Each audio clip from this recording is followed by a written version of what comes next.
Ya pemirsa, hingga kini petugas masih melakukan pendinginan di seluruh bagian dari gedung Glodok Plaza dan juga saat ini ditemukan sejumlah korban di dalam gedung Plaza pasca pendinginan yang dilakukan oleh petugas damkar. Terdata sebanyak 4 jenazah telah ditemukan dengan 3 jenazah telah dibawa ke Rumah Sakit Polri Kramat Jati, Jakarta Timur dan 1 jenazah lagi masih berada di dalam gedung. Data korban hilang yang diperoleh tim Damkar DKI Jakarta bahwa 13 orang dilaporkan hilang dan belum diketahui apakah keempat korban tewas yang ditemukan termasuk dalam 13 orang yang hilang tersebut. Korban tewas sebanyak 4 orang ditemukan keberadaannya ini di tangga darurat akses jalan keluar gedung. Salah satu lainnya di ruang kantor yang tertimpa reruntuhan bangunan. Petugas damkar juga kini masih berupaya memaksimalkan pemadaman sampai dengan dinyatakan aman dan menelusuri kembali dengan mencari korban susulan dari total laporan kehilangan.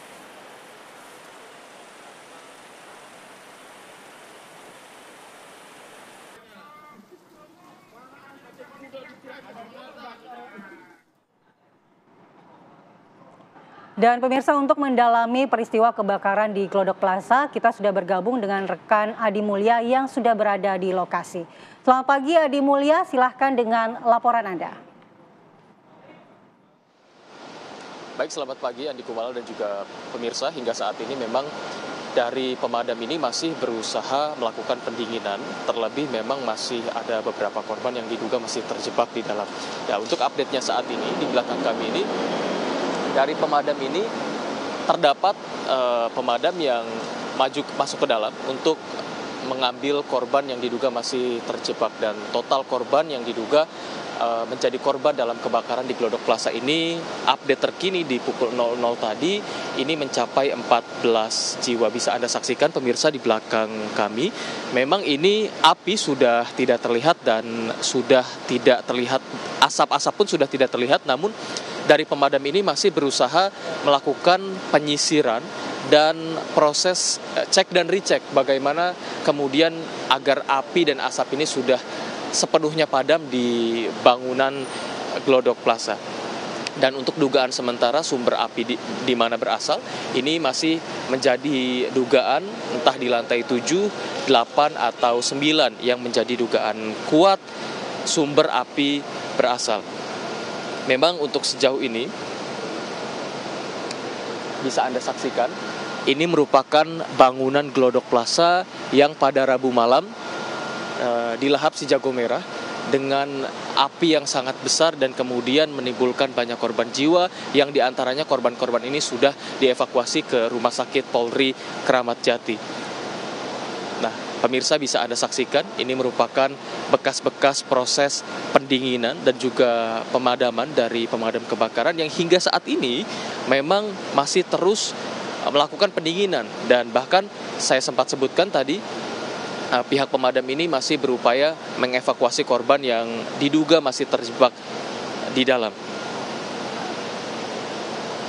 Nah, untuk api ini masih sifatnya dugaan, ada yang menduga ini berasal dari konsleting listrik dari sebuah tempat hiburan yang ada di Glodok Plaza. Dan kami akan coba pemirsa bertanya-tanya kepada dengan Pak Josia selaku pakar konstruksi bangunan untuk mengetahui apa sebetulnya masalah dan juga problem-problem konstruksi yang ada di bangunan Glodok Plaza ini. Selamat pagi Pak Josia. Selamat pagi Mas Adi. Bagaimana Pak, Bapak melihat adanya kebakaran di sini, bisa Anda gambarkan dari segi konstruksinya? Iya, kalau saya lihat dari sisi konstruksinya ya, memang ini merupakan kita lihat bangunan beton, dan pastinya kalau suatu bangunan mengalami kebakaran itu pasti akan ada pengaruhnya terhadap strukturnya. Jadi artinya belum tentu katakan misalnya tidak kuat, tapi pasti akan ada pengaruhnya. Dan kalau katakanlah misalnya ini akan digunakan kembali, pastinya harus dilakukan pemeriksaan, harus dilakukan assessment mengenai kekuatan strukturnya. Sebetulnya Pak, apa yang seharusnya jadi fokus agar bangunan itu aman Pak dari bencana kebakaran Pak? Iya, Jadi sebetulnya pemerintah sudah mengeluarkan banyak undang-undang, juga termasuk undang-undang bangunan gedung ya. Yaitu ada Undang-Undang 28 tahun 2002, kemudian juga ada turunannya itu mengenai peraturan pemerintah nomor 16 tahun 2021. Nah, di situ sudah ada juga mengenai SLF, sertifikat layak fungsi. Apalagi untuk bangunan umum, dan itu tiap 5 tahun itu harus diperbarui. Jadi seharusnya kalau katakanlah misalnya itu dilakukan, artinya tiap 5 tahun diadakan pemeriksaan ini meliputi baik arsitekturnya, strukturnya maupun mekanikal, elektrikal, dan plumbing. Baik Pak, ditahan dulu, ini pembahasan kita sangat menarik, namun kita harus jeda sejenak. Nah pemirsa, pembahasan mengenai bagaimana kemudian konstruksi yang aman agar selamat dari bencana kebakaran masih akan kita terus lanjutkan dengan Pak Josia selaku pakar konstruksi, dan kita juga akan ulik dari segi yang lainnya, jadi tetap bersama kami di Apa Kabar Indonesia Pagi.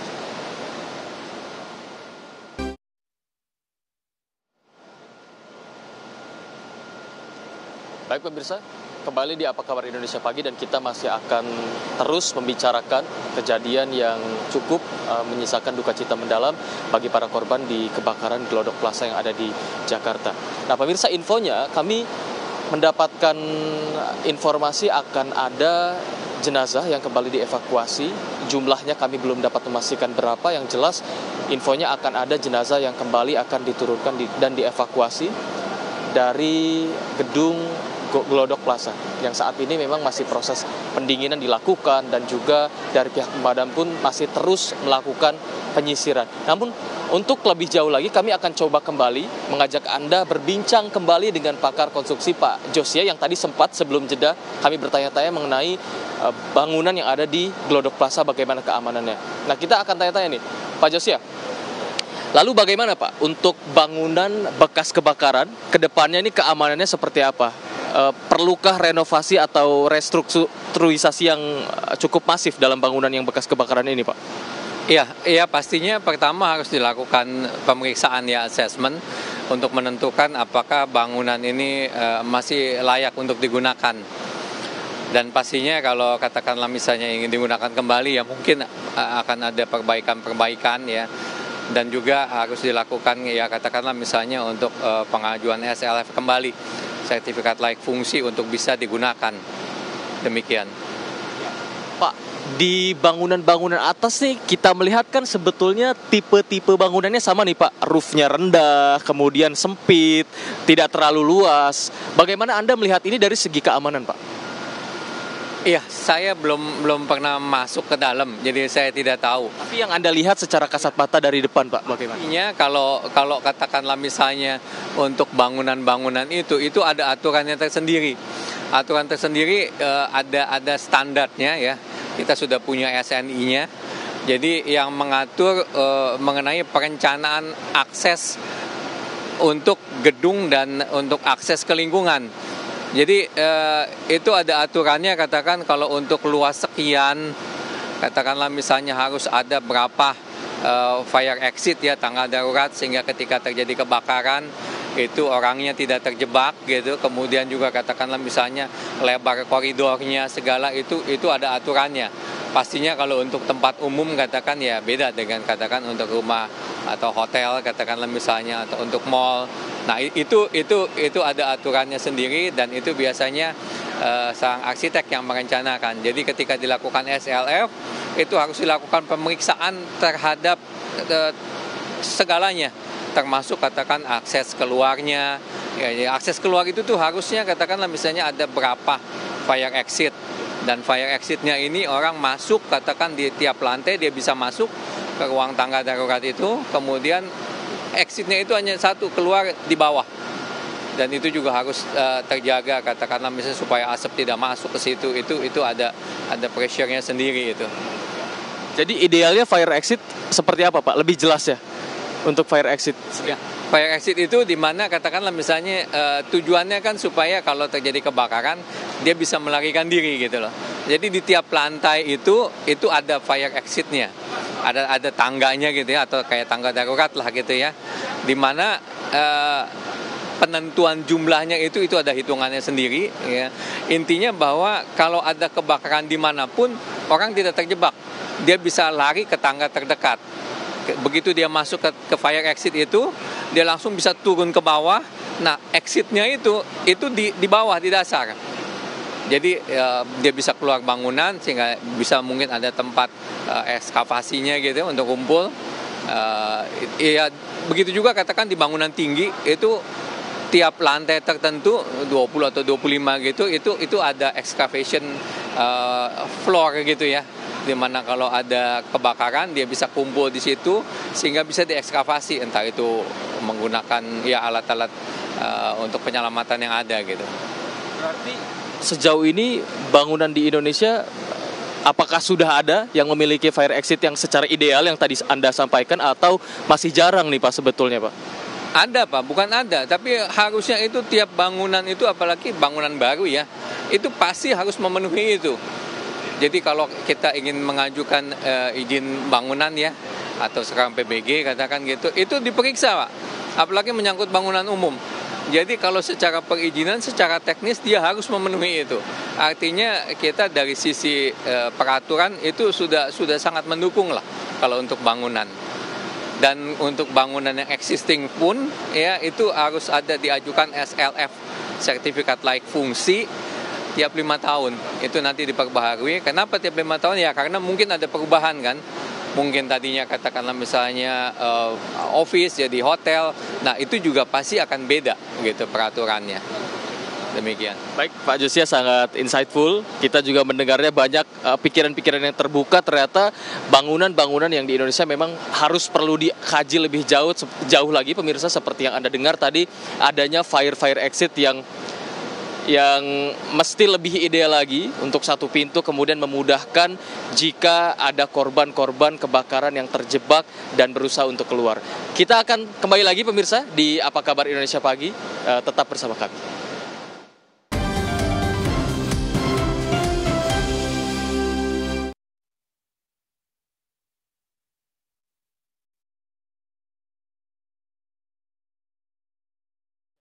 Dan kami masih akan terus bertanya-tanya. Baik pemirsa, kembali di Apa Kabar Indonesia Pagi dan kita akan terus berbincang-bincang mengenai kebakaran yang ada di Glodok dan masih ada pertanyaan-pertanyaan yang memang kita akan ajukan ke Pak Josia selaku pakar konstruksi. Ya, Pak Josia, kita lanjutkan nih Pak. Pertanyaan soal tadi fire exit saya masih belum mendengar lebih lengkapnya seperti apa bangunan idealnya agar meminimalisasi korban kebakaran itu ada nih Pak. Iya, jadi seperti yang saya katakan itu ada aturannya sendiri. Katakanlah misalnya tiap luasan berapa itu harus ada fire exit-nya berapa, 1 buah katakan misalnya. Kemudian juga itu dipengaruhi juga oleh bentuk bangunannya katakannya. Tapi intinya itu harus ada supaya tidak ada orang yang terjebak ketika terjadi kebakaran. Nah, untuk fire exit ini ya tidak hanya fire exit ya, tapi juga alat-alat pendeteksi kebakaran itu juga harus ada.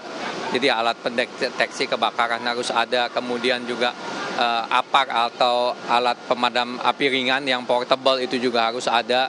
Kemudian juga sistem pemompaan untuk kebakaran, katakanlah misalnya itu harus ada.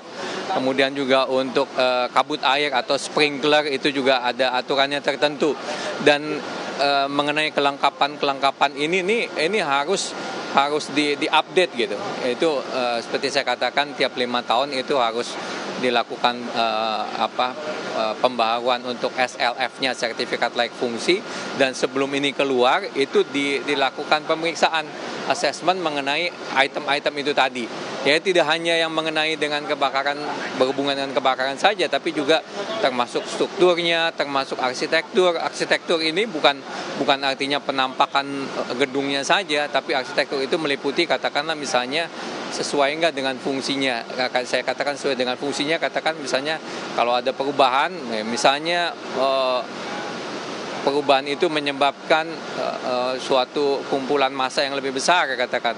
Nah, pastinya juga kan koridor-koridornya atau pintunya katakanlah misalnya itu harus lebih lebar dan sebagainya. Nah, itu semua ada. Menarik. Tadi bisa kita sambil jalan nih Pak, kita sambil lihat-lihat bangunannya, mungkin Anda juga sambil melihat-lihat struktur dari bangunannya. Sedikit hujan di sini pemirsa, namun kita akan coba tanya-tanya. Tadi Pak Josia sempat menyinggung struktur nih Pak. Iya.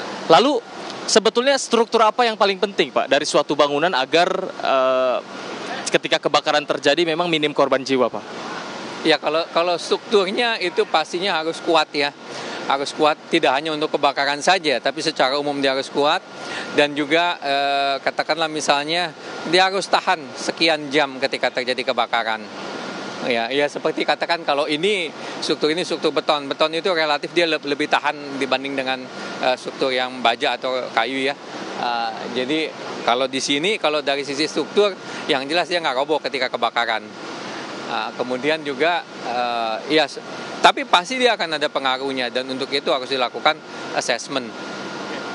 Terakhir Pak, Anda melihat bangunan sudah seperti ini, hangus, kemudian masih terdapat sisa-sisa bangunan yang ada di sini yang sepertinya bertahan juga di sekitar tembok-tembok.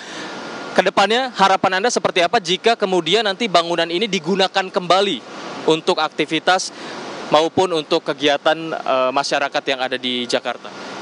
Ya pastinya ya harapan saya karena ini untuk menyangkut kepentingan umum ya, keselamatan publik gitu.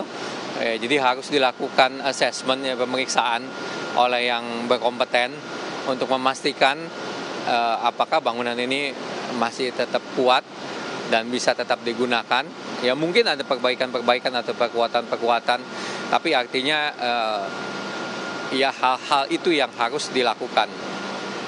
Baik Pak Josia, terima kasih sekali lagi atas waktunya di Apa Kabar Indonesia Pagi. Kita mendapatkan banyak sekali informasi dari segi konstruksi, keilmuan konstruksi, bagaimana kemudian suatu bangunan agar kokoh dan juga minim korban jiwa ketika terjadi kebakaran. Beliau tadi sempat menyebutkan adanya fire exit yang harus lebih ideal, dan ke depannya harus ada assessment yang dilakukan jika gedung atau bangunan di Glodok Plaza ini digunakan kembali oleh masyarakat untuk beraktivitas. Untuk sementara demikian, kami kembalikan kepada Philips dan juga Mala di studio Apa Kabar Indonesia Pagi. Sekian. Baik, terima kasih Adi Mulya atas laporannya langsung dari Glodok Plaza. Memang menjadi PR ya ketika fire exit ini sangat minim di sana. Iya. Apalagi kita tidak tahu juga musibah-musibah kebakaran ini kapan datangnya, dan tentunya ini menjadi masukan bagi kita semua untuk bisa menjaga diri.